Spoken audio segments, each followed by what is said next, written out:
it is very difficult to ascertain what did happen and what level of conflict has taken place with Eritrea's obstruction. And how do you respond to the assertion by Thomas there in Eritrea that it was Ethiopia, in effect, that was found evidentially to have armed insurgents?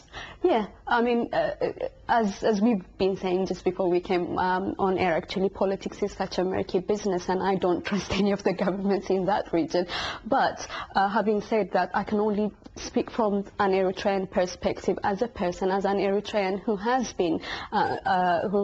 been blocked by my own government from getting the information that I require. I look to my government to provide me with assurances that they haven't been involved, and it is my government, unfortunately, that has been hosting these organizations in Eritrea, where Eritrean opposition groups are not allowed. Eritrean opposition groups are not allowed in the country. Eritrean human rights organizations are not allowed in the country, and yet insurgent groups from all over the region are hosted and supported by Eritrea. Well, a lot of Eritreans living outside of Eritrea were protesting in Geneva, and you were one of the organizers of that event, Sirak. Yeah. Could you just give us a little bit of a brief on what happened on that day and the kind of thinking of the audience that came out? Yeah, well, it's truly a remarkable day. Well, Eritreans all over the world. It was not only in Geneva, but it was also being held in parallel on the same day in Washington, D.C., in San Francisco, and also in Australia. And tens of thousands of Eritreans came. From the Geneva point of view, we had people coming from at least about 13 different countries in Europe. So strong feelings. Some people driving for more than 28 hours from Norway to Geneva. So they were there basically to show the world, or the United Nations, and especially the United States, that what they're doing in Eritrea and in the Horn of Africa is not fair, it's unjust, and it's illegal, because they haven't shown any evidence to accuse Eritrea of what they've been doing, and they're using their military and diplomatic and economic prowess to show that Eritrea has been actually the country which is creating these problems. Well, the contrary is the truth. We're going to get into some discussions around why you have that perception and some evidence perhaps that you can give us. But let's give a word to you, Thomas, there in Eritrea. It's been 3 months. Has there been any impact, with regard to the sanctions? And do you feel, if they continue, that Eritrea can tough it out? Well, there's been a long history of sanctions, both official and unofficial, against Eritrea. For example, when Ethiopia invaded us in June 2000, the UN Security Council imposed an arms embargo on Eritrea, which was being invaded. So, I mean, there's been these unofficial sanctions. The U.S. has been trying in every way it can to prevent the Eritrea from getting loans to help develop self-sufficiency programs in Eritrea. They've been trying to block all kinds of aid to Eritrea. I mean, for example, when we had the big record-breaking 2-year drought in 2003-2004, the Western aid agencies were prevented from providing any more than about 5 or 6% of the food aid we needed. Eritrea had to go out and buy all this aid during this big record-breaking drought. So, I mean, we've been through some really hard times here. Are people particularly suffering right now, though, Thomas, as a result of those sanctions? I can't say times aren't hard because we had a drought last year, So, I mean, every time there's a drought, the government has to come out and feed all these people, and that makes it hard on everything. But the times are getting better. I've been in Asmara since 2006, and, Selam Kidan's never been in Eritrea. I see it firsthand every day. Life is slowly getting better here, but mainly it's getting better in the villages.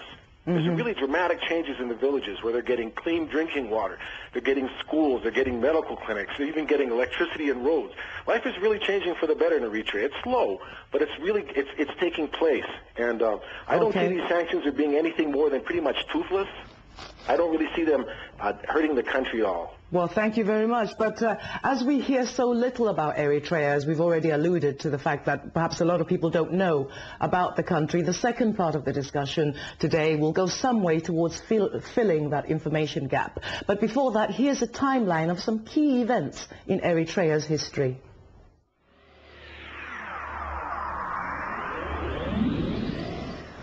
Eritrea came under the colony of Italy from 1890 to 1941.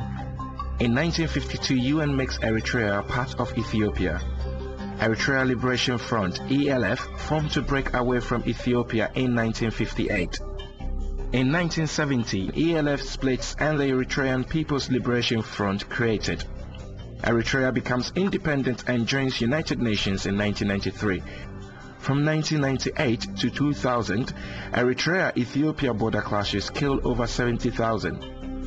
In 2000, Eritrea and Ethiopia agreed ceasefire.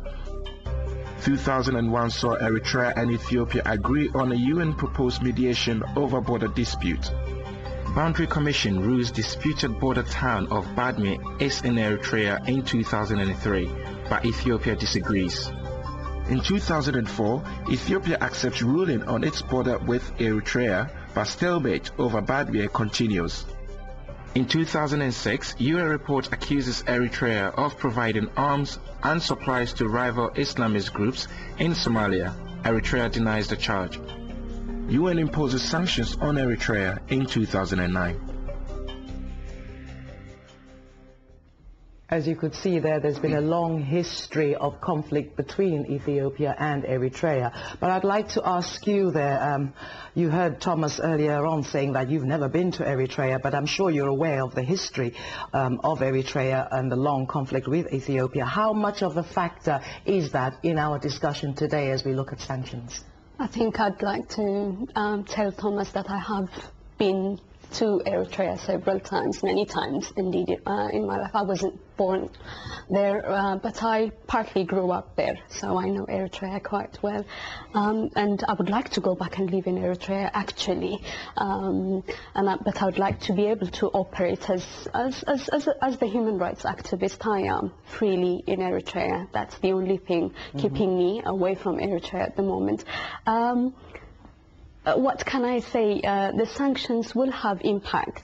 They will have impact, but at the moment, the way they are targeted on the government and its operatives, I don't see it harming the people. In fact, it's the government of Eritrea that barred humanitarian organizations and evicted many aid agencies from the country. Very few aid agencies remain, and their operations are curtailed severely. Well, from the information that we're getting, and also certainly from the perspective that Thomas has, and perhaps Sirach, Ethiopia is very much favored by the US for geopolitical strategic reasons, but Eritrea is not. I mean, as an Eritrean yourself, how do you feel about the different levels of political manipulation that appear to be happening?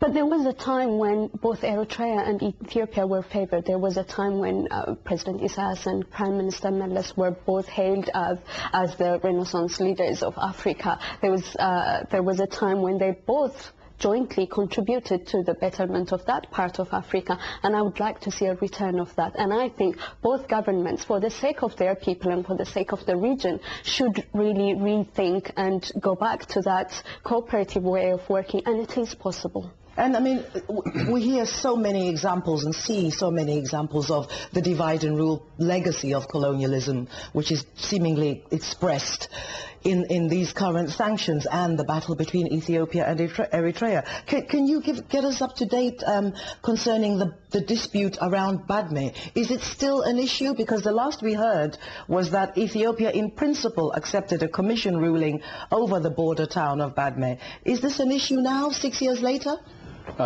As far as the border dispute, it's not an issue because the border is resolved. But just to get back to the point you just mentioned, is that the main fundamental issue is this: the United States is always